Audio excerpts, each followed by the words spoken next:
What's happening? What it do? Good afternoon, ladies and gentlemen, boys and girls. It's your boy OGBigsam, aka Mr. White, in the building. Gonna get at y'all a couple of things today. Some extended conversations, new conversations. It's Prospect Spotlight Tuesday. We're gonna be chit-chatting about that young man, Cameron, son of Carlos Boozer of the Duke Blue Devils, is this week's Prospect second generation spotlight. We're gonna start the situations. It might be kind of funny to some people, or is it possibly,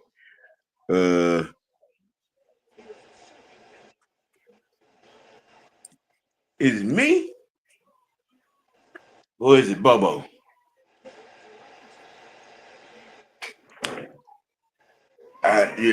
Am I hating, or does everybody else see the issue that I see? Okay. Or am I missing something? What's happening, fellas? What's good? Yo. Press, what's happening? What's going on, OG? Yo. I'm just saying, is it me or is it BoBo? Now, what are you alluding to when you say are we seeing the same thing as you?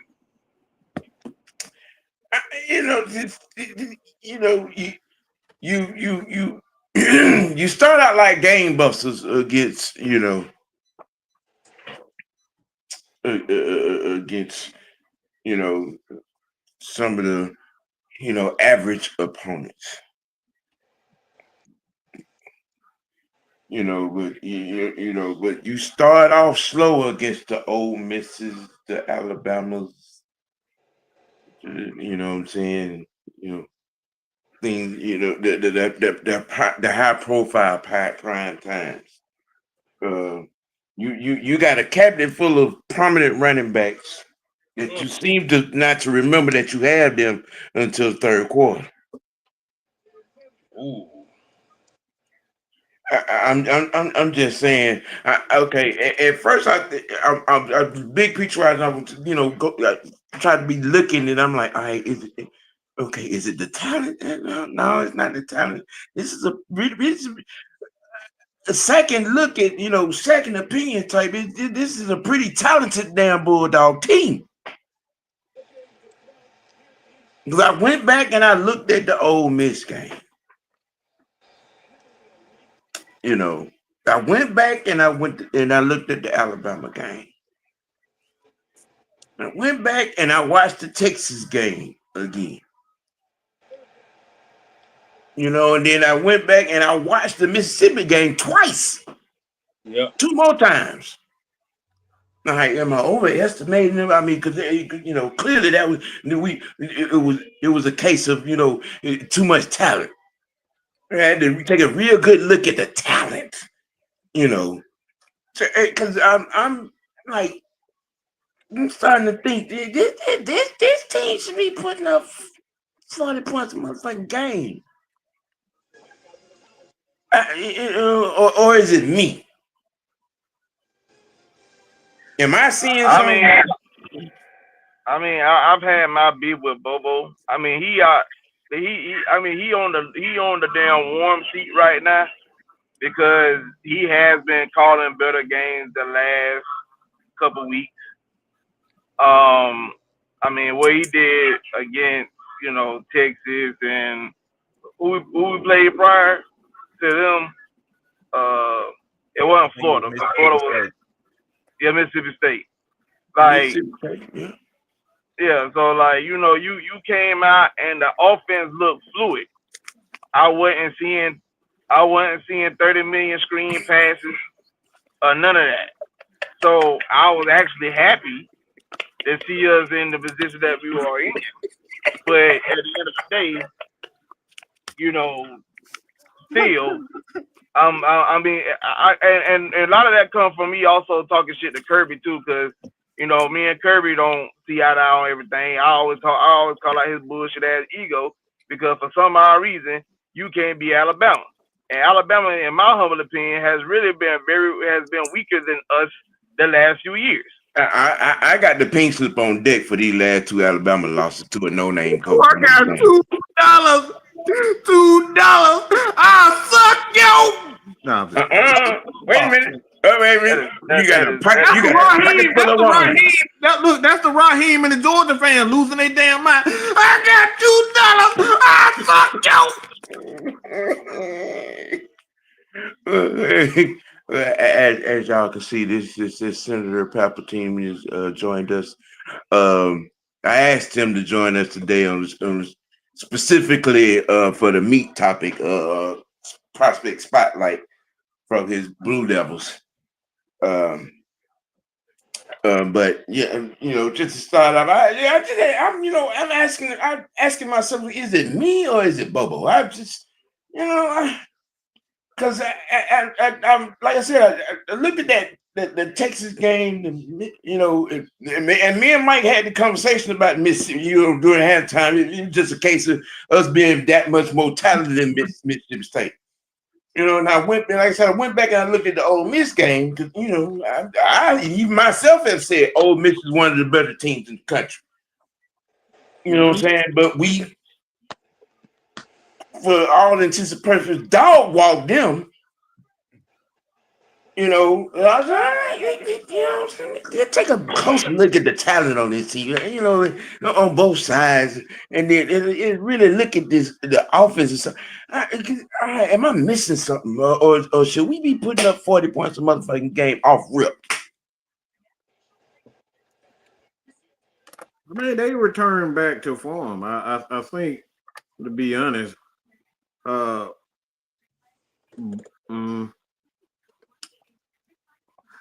Bobo didn't have a chance because Georgia Bulldog fans, like when you got offensive linemen as talented as they are, and you have running backs, it's kind of difficult to not get your ass cut out in Georgia if we're not running the ball. Like all them damn wide receiver screens and throwing the ball all the time ain't gonna cut it at Georgia, especially with Georgia fans.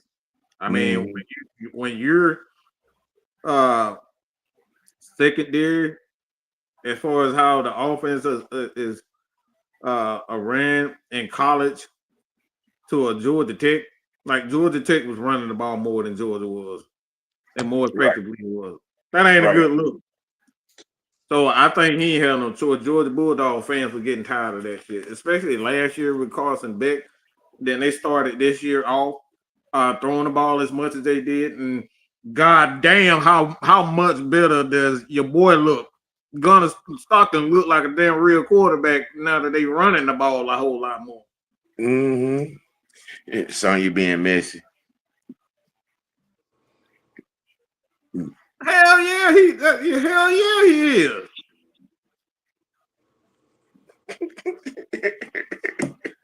I don't like Bobo. I'm not gonna pretend like I do. Okay, I'll give him credit, but I don't like. I couldn't stand Bobo in his first day here, so I don't like that motherfucker. That's a secondary. That's a secondary reason why I got the pink slip out for Kirby. You brought that motherfucker back here.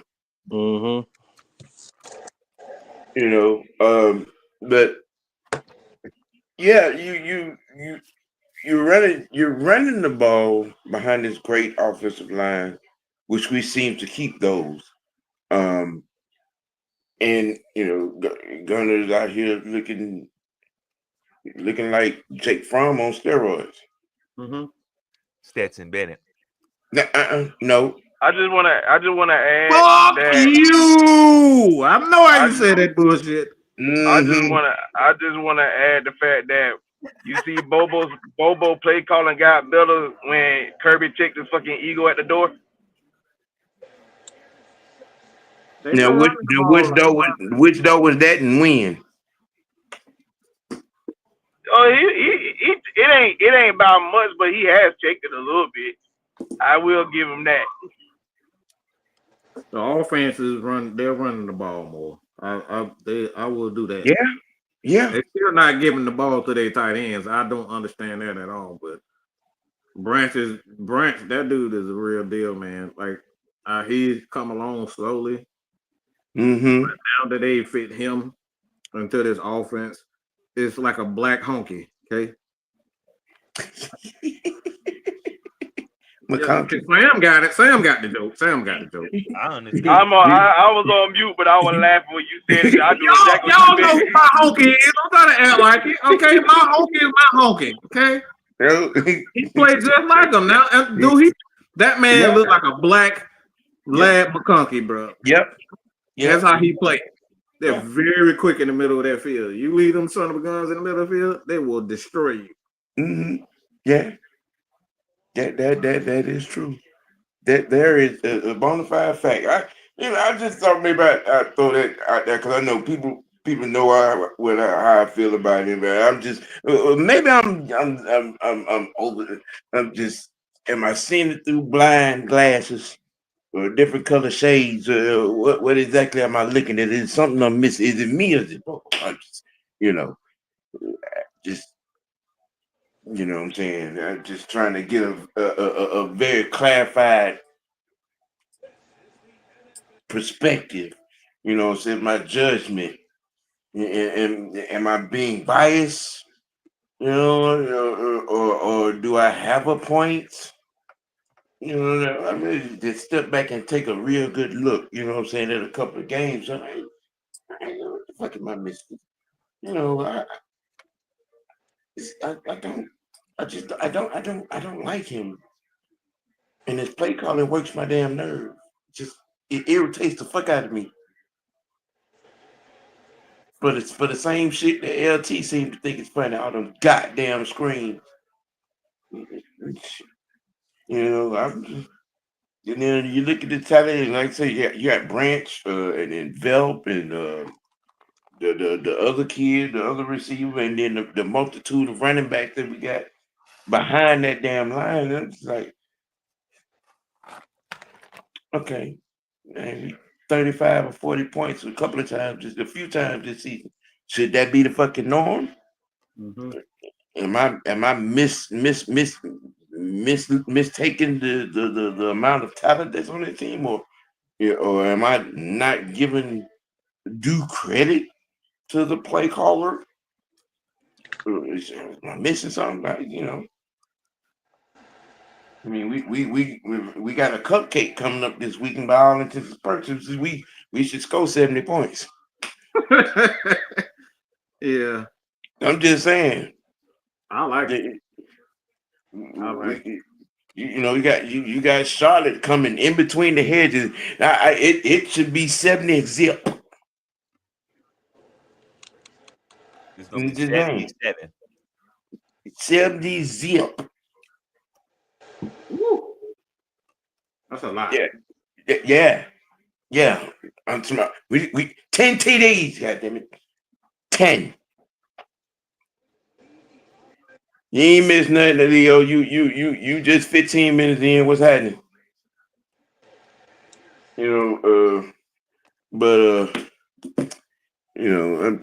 was just a thought. I figured I'd pose that to everybody so everybody know how I feel about Mike Bobo and you goddamn dirty birds. The drama the drama that is Raheem Morris. I mean, should we fold the tent and deactivate some folks and call it or is there some, you know, I mean, because by the numbers there's still a chance. You know what I'm saying? You know, that would be the question. The drama that is the Atlanta Falcons. I mean, you know, the life has been sucked out of a lot of people, myself included, and I'm a person that has seen some bad years in this city. You know, I lived through the Atlanta Fulton County Stadium years, so I've seen some bad football.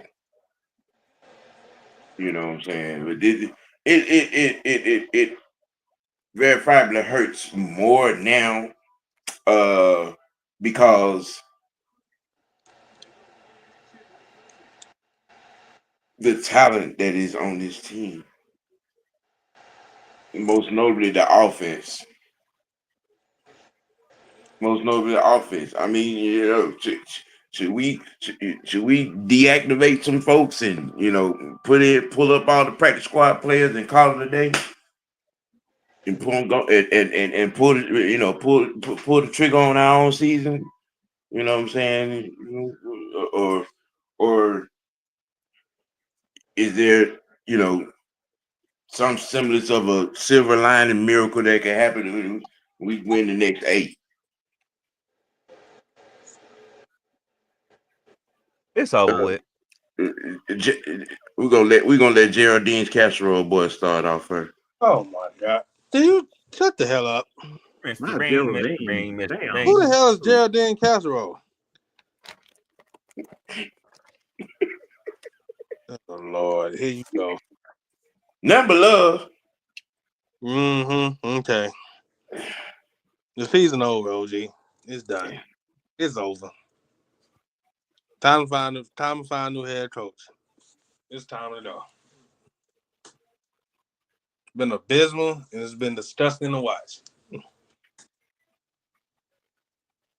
That's all I got.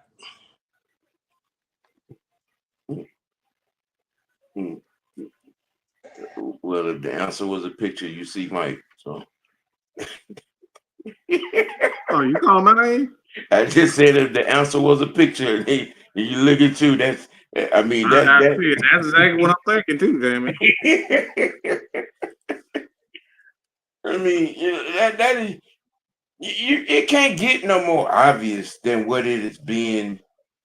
The last 16 games. The last 16 games.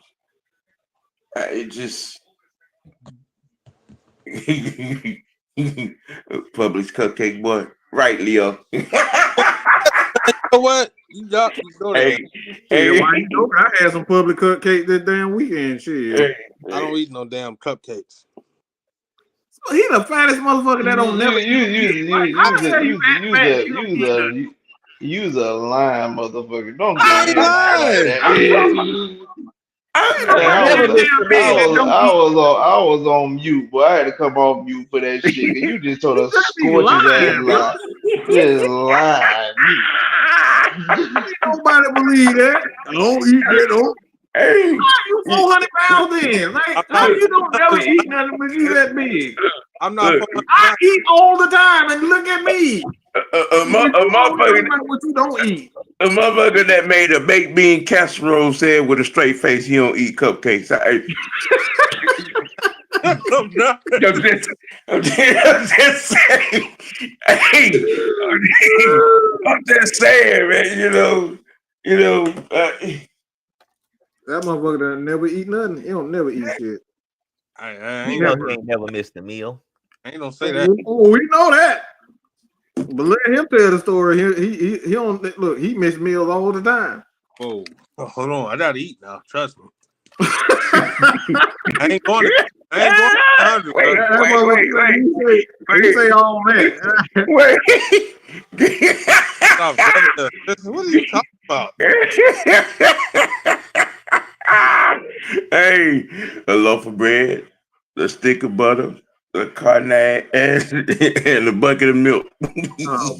Get the hell on. I Oh don't. gosh! You publish chicken for? I can pay for it myself. You know. Hey.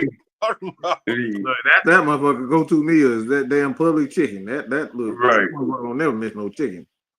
Man, you ain't. You know, yeah, but y'all was talking about it yesterday and the other day. You know,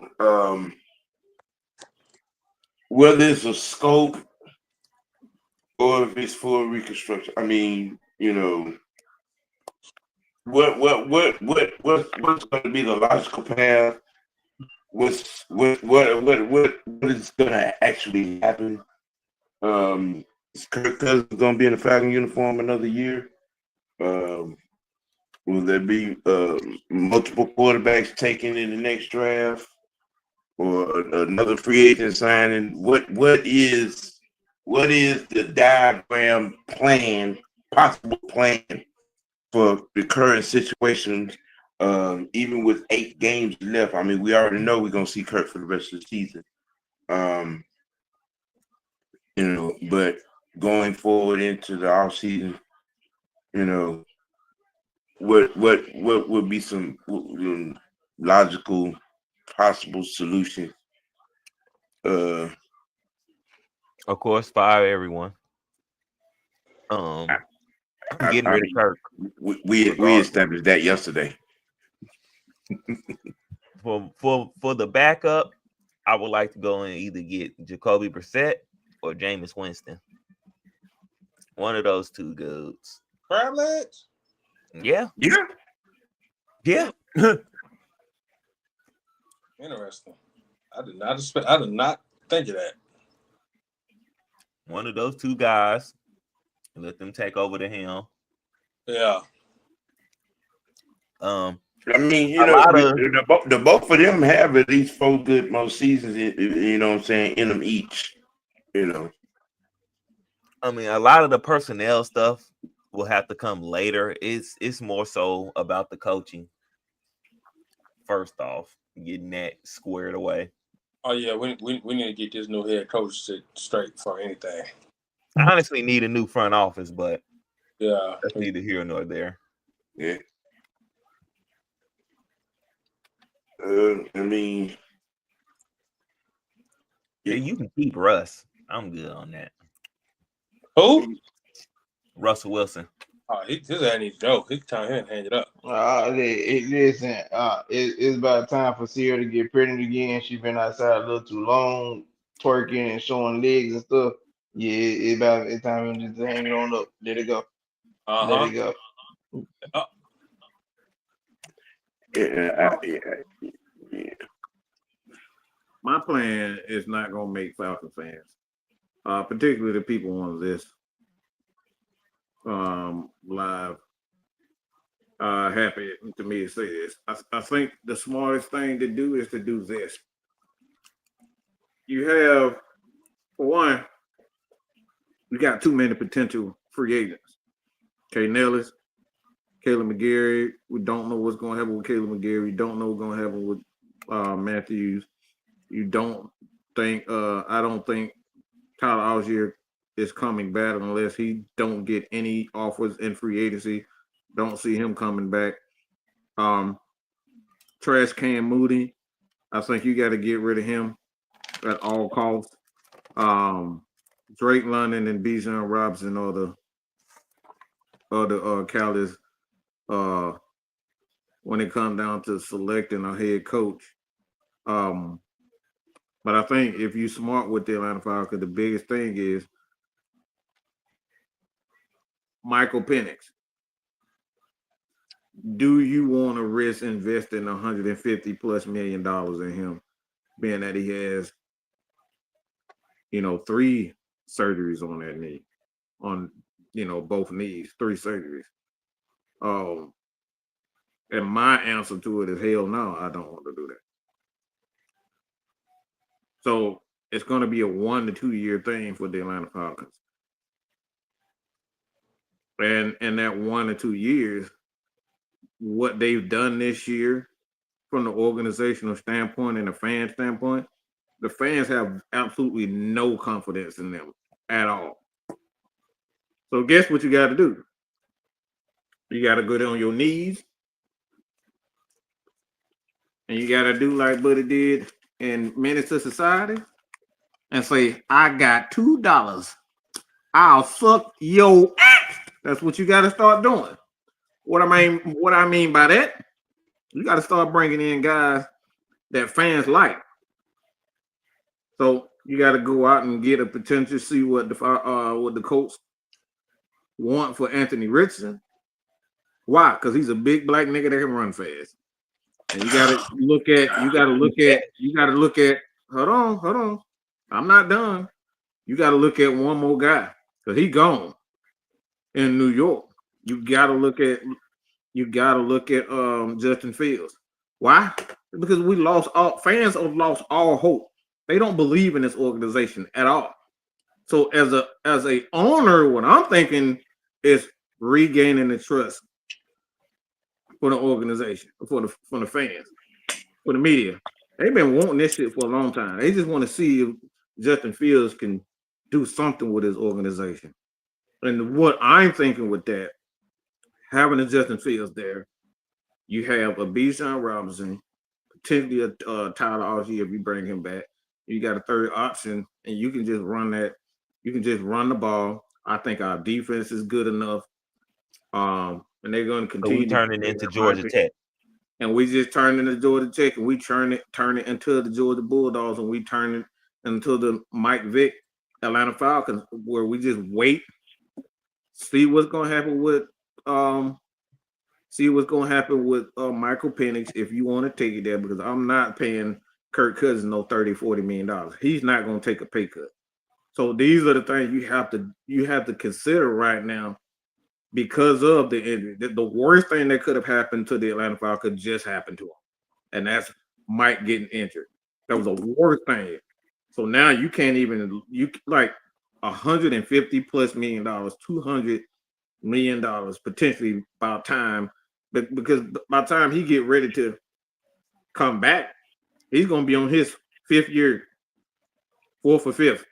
Because if he has a torn ACL, it's gonna take all 26, most of 26 out, and he's not gonna be. We don't know if he's gonna be the same player. You know what I'm saying?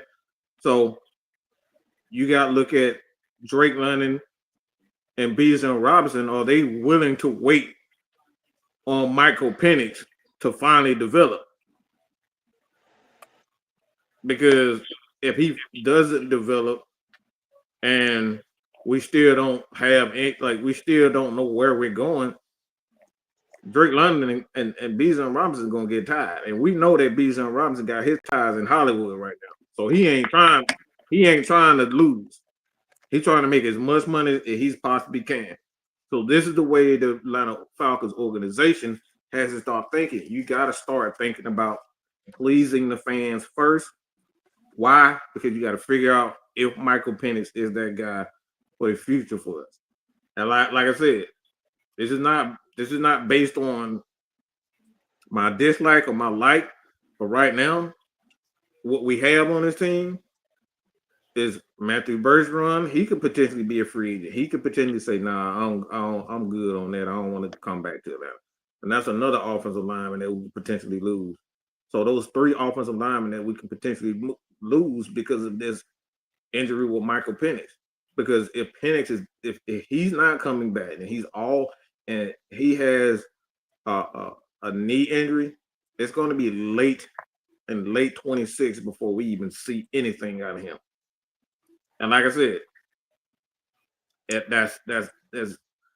it goes against everything that I want to say what we've said, but like now the Falcons in the position where they gotta win the fans' trust back. I hate saying that shit because that shit irked my nerves, but Raheem have completely, and I'm talking about completely, nobody believes in him.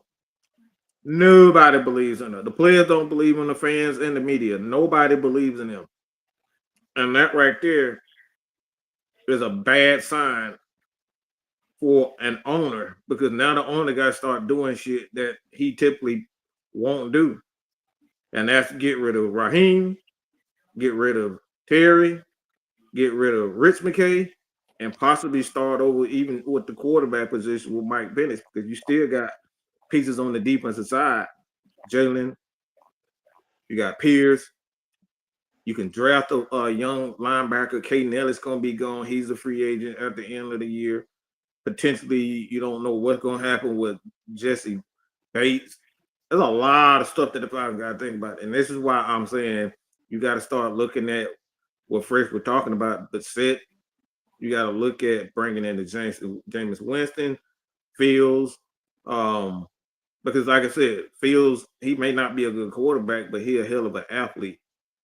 And if you got a good enough defense, if you continue to build up that defense, the Falcons can win 4 to 5 games just on their defense and running the ball in a season.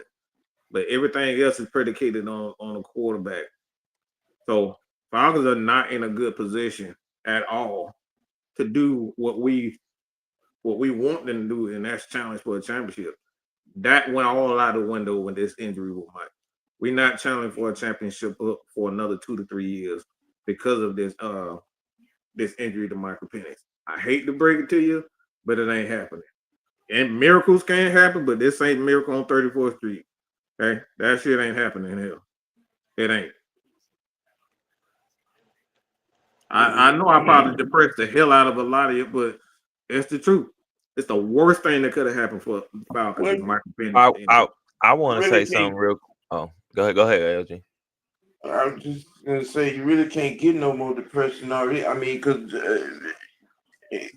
damn, Homer Simpson has sucked the life He out has. of this team and this city. It is the going sentiment, and this is something that I've seen over the last 3 weeks. You know, because I'm outside a lot.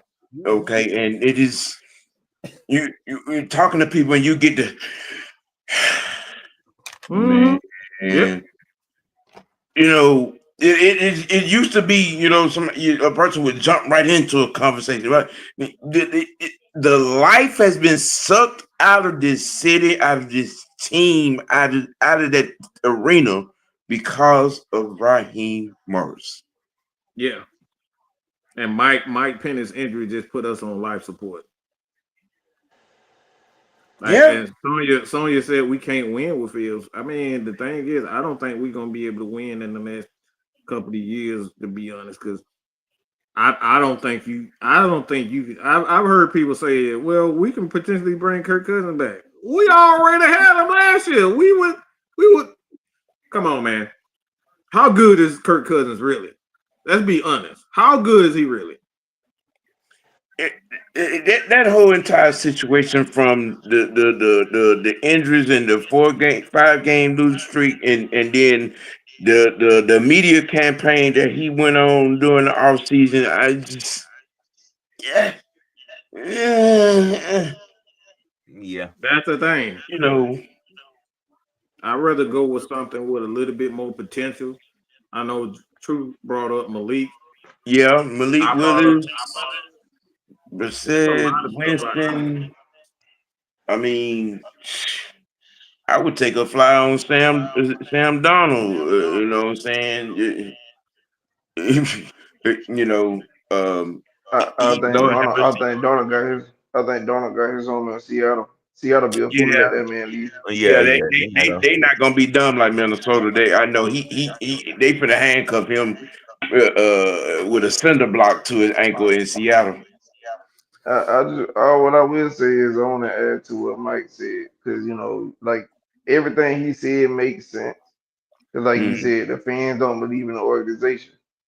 The only thing I have to tell, my whole point, what I'm going to make is this: for the fans that may not believe in the organization, you shouldn't believe in yourself, because everything y'all asked the Falcons to do, they did.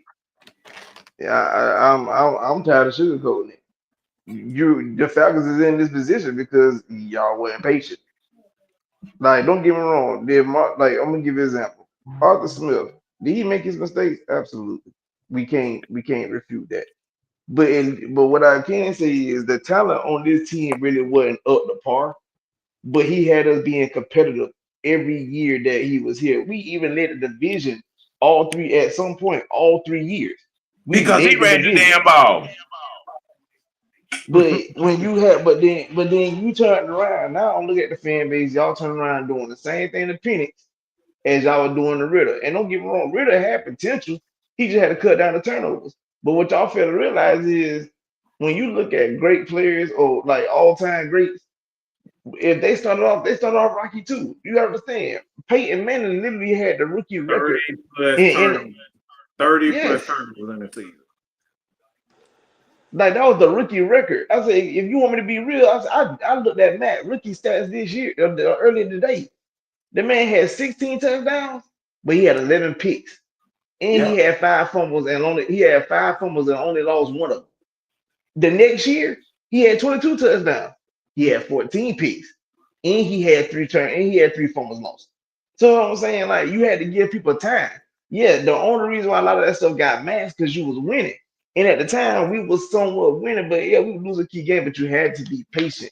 Nobody was patient. Now that you done got rid of the man and you brought in this guy, and even though we told y'all from the very beginning, hey, this might not work out because we know how Raheem is, y'all were telling us we need to give him a chance because of X, Y, and Z. Now y'all want the man head on the spike because you see how bad of a coach he was. But we told y'all how bad of a coach he was. We told y'all from the very beginning. You want to hire a guy with a losing record? Y'all try to say it was Tampa. But when Cutter took over the job, they looked a little better. And then of course when Bruce Arians got the job, they won the Super Bowl. And now that Todd Bowles got the job, they still doing good. So who was it? Because even with Cutter, the problem with Cutter was Jameis at the time, who had astigmatism in his eye and would never get surgery on his eye, kept throwing damn interceptions. But if you look at when people talking about well, Brady left Belichick and won a Super Bowl, bro, that team was already developed. They was there. Jameis couldn't cut down the picks.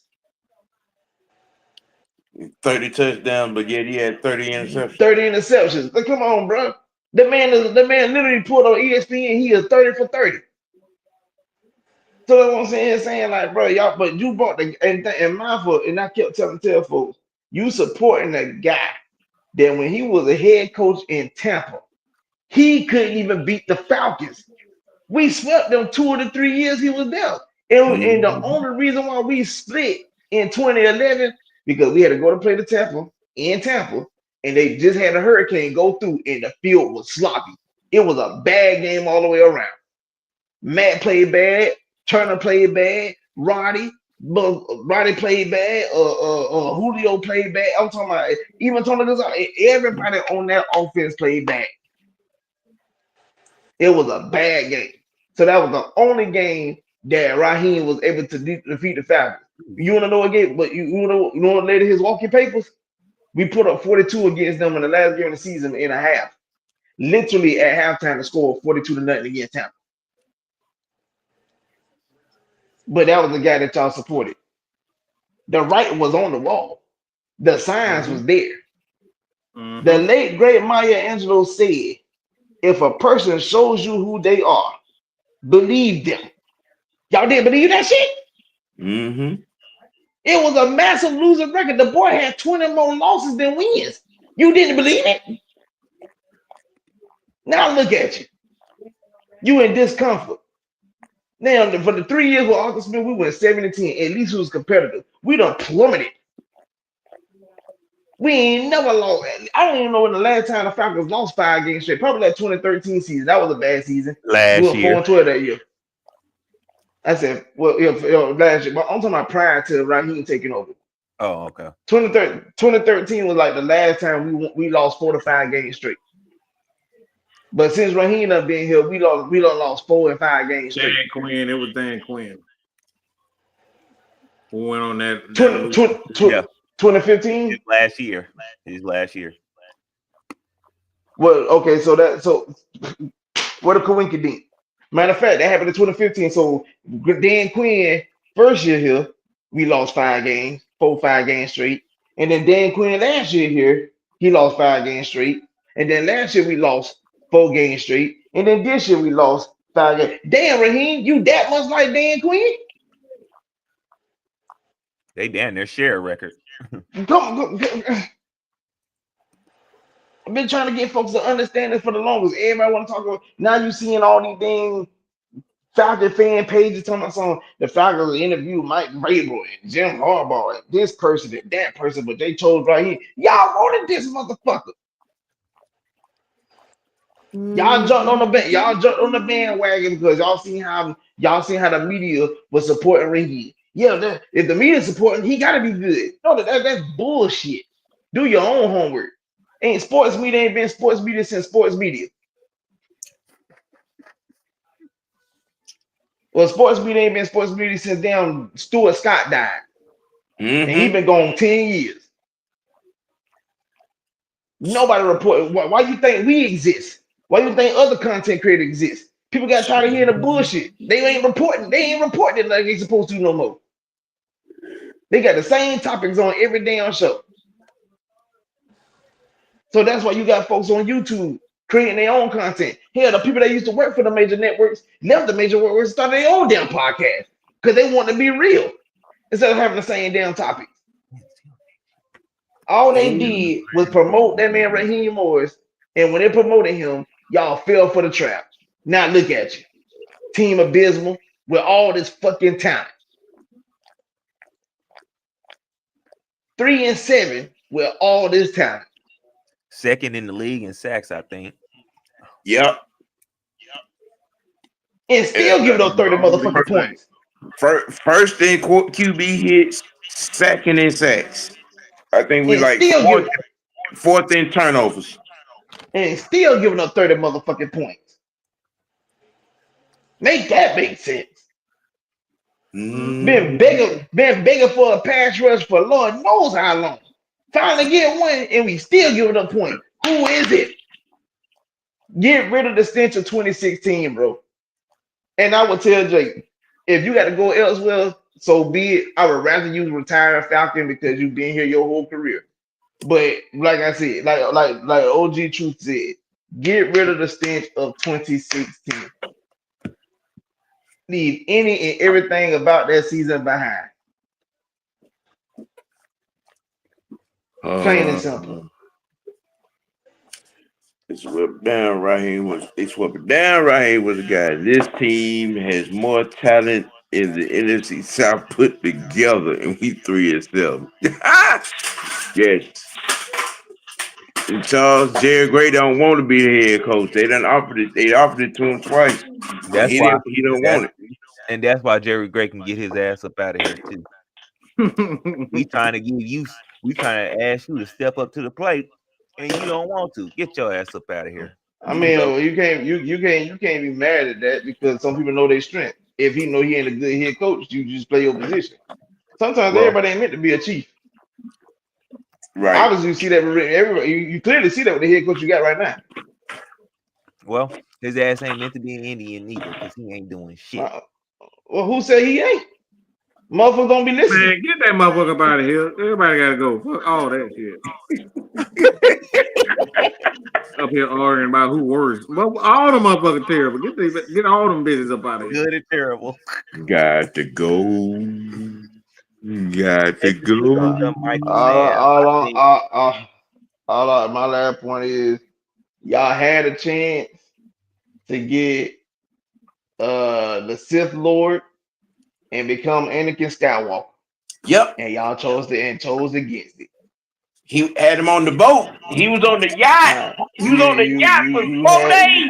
You had a chance to become you had the chance to get the Sith Lord and become Anakin Skywalker, and you chose going to the dark side. Because I would have put that mask on so fucking fast. You chose the Ewok clan leader. That's what they chose. I would have put that damn black man. I would have put that black helmet on so damn fast. Listen, what Eddie Guerrero said, I lie, I cheat, I steal, but I don't give a damn if that brought me Super Bowl. Facts. Facts. Ain't nothing better than a motherfucker that would do anything to that. That's the one thing I respect about Bill Belichick. He did what it fucking took. He did it, whatever that was. Yeah, I Wasn't it mean, a coach? he did it to win. Wasn't it So a let me coach tell that you, said if you ain't cheating, you ain't trying? Right. listen, I'm here to tell you, boy, if you go, we could be back-to-back champions. Somebody to say, but y'all got a scandal. Don't matter, we're Super Bowl champs. Yes. I don't Yes. give a The damn about ring no look scandal. nice though. That ring look nice. I don't give a damn about that scandal. I Right. watched New England do it. I watched New England do it for 20 years. Nigga. It's my turn now. Right. Okay, man. Anybody else got anything else on that? Nope. Well, this week's second generation B-ball prospect spotlight, and I thought of Mr. Lesson when I came up with this, because the young man has been doing his thing for them there Blue Devils. Cameron, son of Carlos Boozer, Cameron Boozer, is he the next big thing? He damn sure looking like it. I mean, on a team of star big men, he's looking like the biggest star right now. Back to back 30 point, 15, 14, 15 rebound games. Looking like a total package from the jump hook to the layup package, mid range, and range. You know what I'm saying? He plays pretty good defense. He keeps his hands up. I like what I see out of the young man. Looking like his daddy with an afro. There he Yeah, does. he does. You put an afro on Boots, that's what you got. But the young man seems to have a pretty good game, you know what I'm saying? And it's he does all around work. He's good on the boards. He's tough on the boards. Like I say, you got like nice little layup package. Got a nice little mid range. The jump hook is about as basic as you can get. Textbook get. If I had a negative thing to say, it would be his footwork. I mean, but yeah, I mean, that's that the bars had said I'm a Elijah One fan, you know, David Robinson, but you know, if there was something negative to say, it would be that. He's a good free throw shooter, 83% from the free throw line. Spotlight is on him. Mr. Linson, this is your school. What say you about this young man? Uh,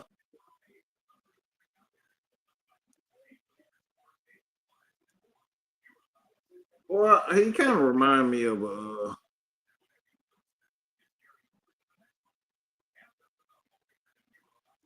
I haven't seen enough range from him yet, as far as three is concerned.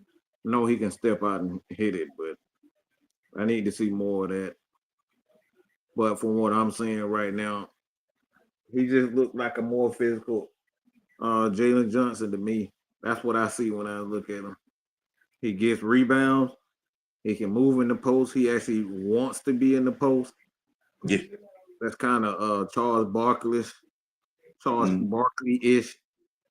That actually want to be there. Like he wants to be in the post. You don't see that shit of today. That somebody want to be in the post. He look like he wants. He look like he comfortable there. Yeah, he got that wide body. Yeah, that's Pops right there. Like I said, his dad kind of remind me of Charles Barkley too. They can step up, hit that mid range jump shot. Carlo built like Terry Cummings Jr. He built like Rick Mahorn. But those guys, like I said, they want to rebound and they comfortable inside. So like that's what I see him. I mean, I'm not really worried about defense as far as like a big guy.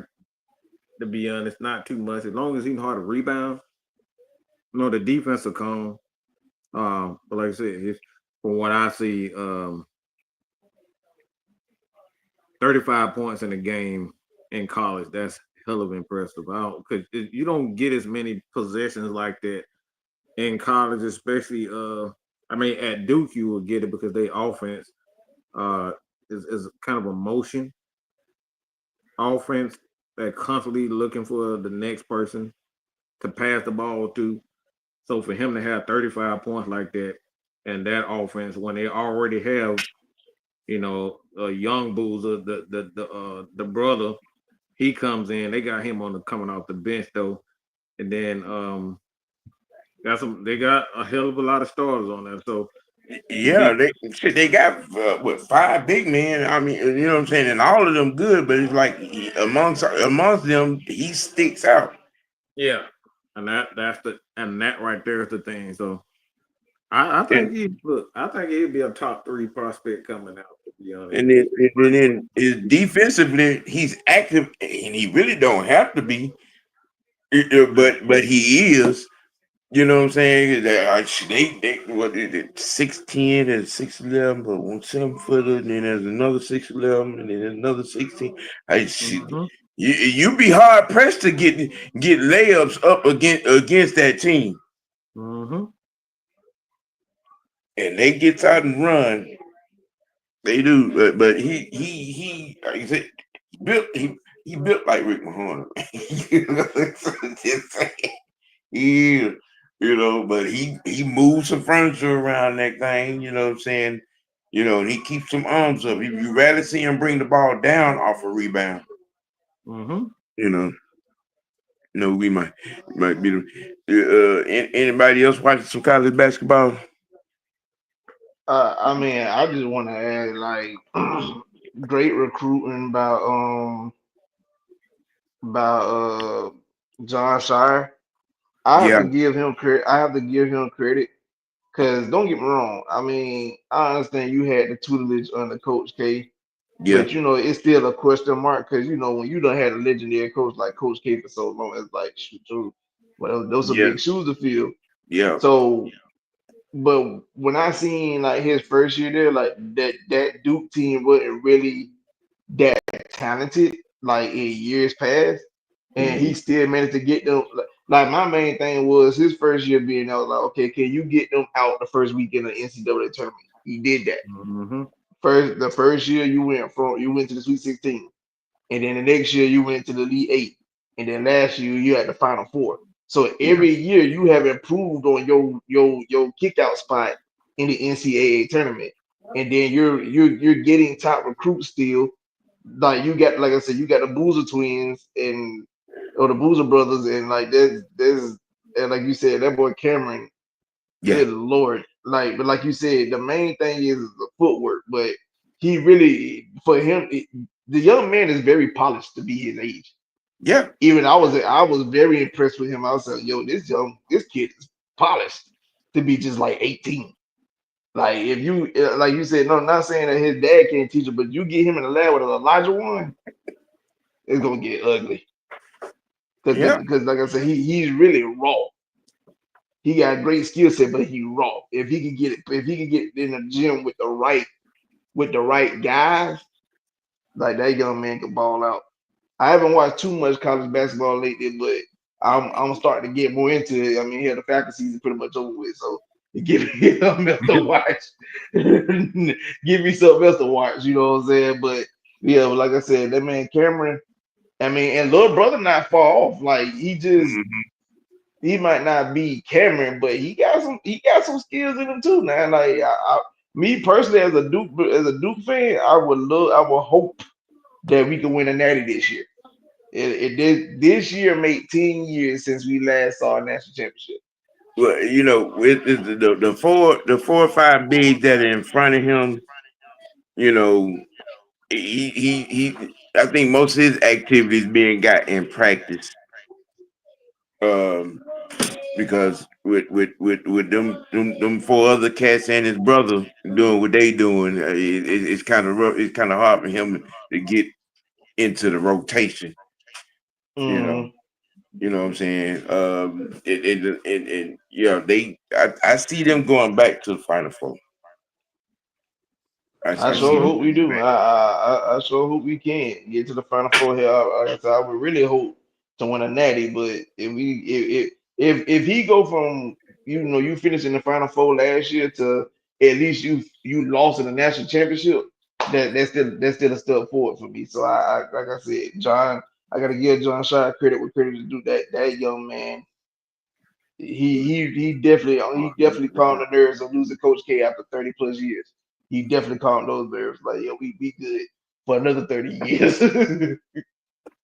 It's gonna be So, hard pressed because I haven't been I've only seen a few games. Because I'm looking at a couple of names around the NCAA from a power forward to center perspective, and there may be three other guys in the country that maybe can match up with Cameron or that Duke front line for that. You know what I'm saying? Matter. Um, and if he continues to mutate on the pace he's mutating into whatever he's gonna mutate into by the time March get around this gap. Mm, mm, Mm-hmm.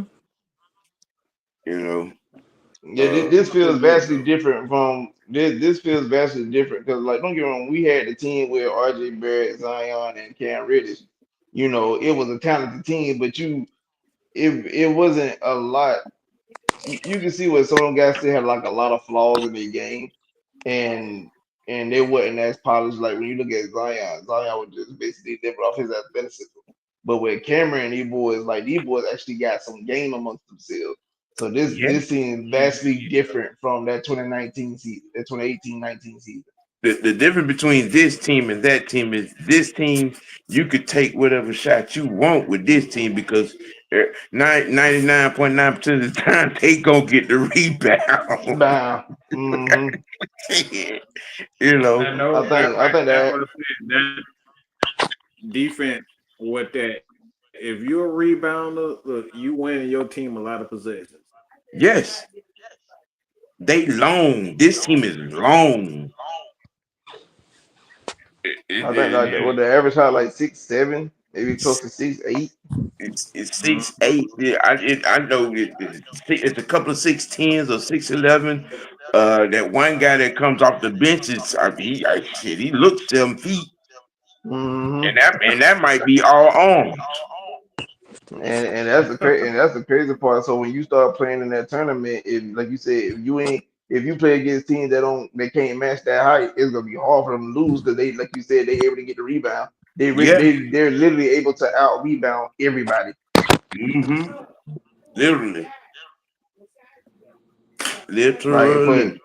for anybody that's beat Duke, like you gotta have a damn good shooting night. Facts, facts. You got that last game. I think they were playing Indiana State. And I was just like, this Mhm. this is ridiculously unfair. By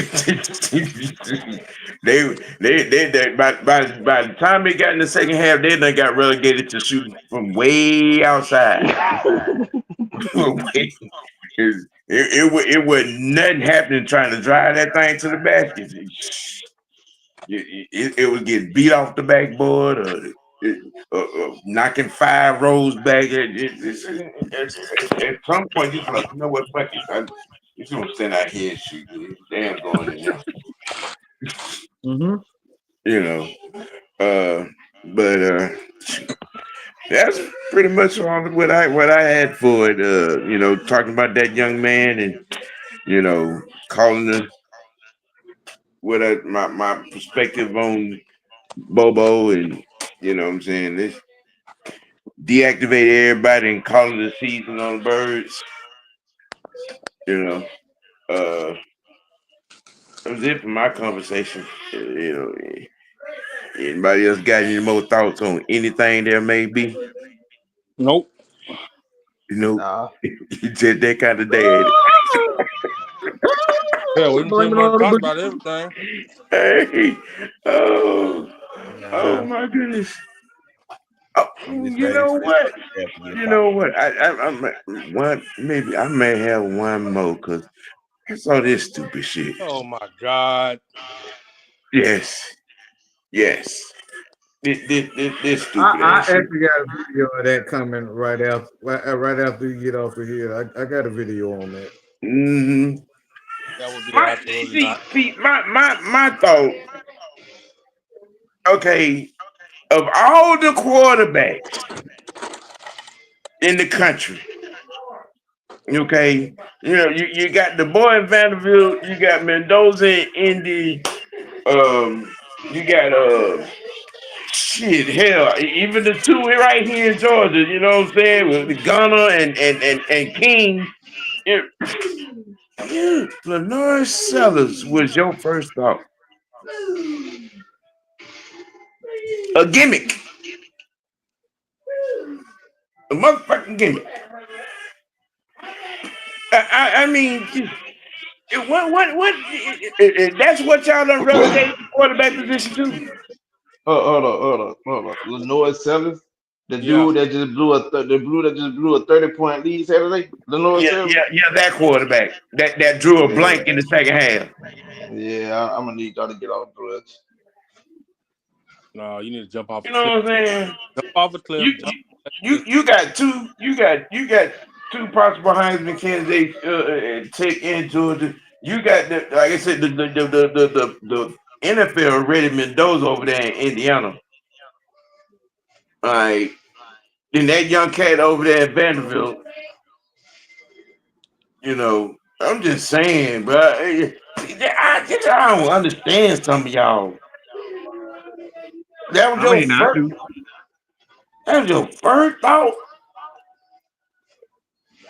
coming off of that game. Matter of fact, coming off of that game against Texas A&M. That You're was your gonna like first my thought. response to it, though. You're gonna like my response to it, though.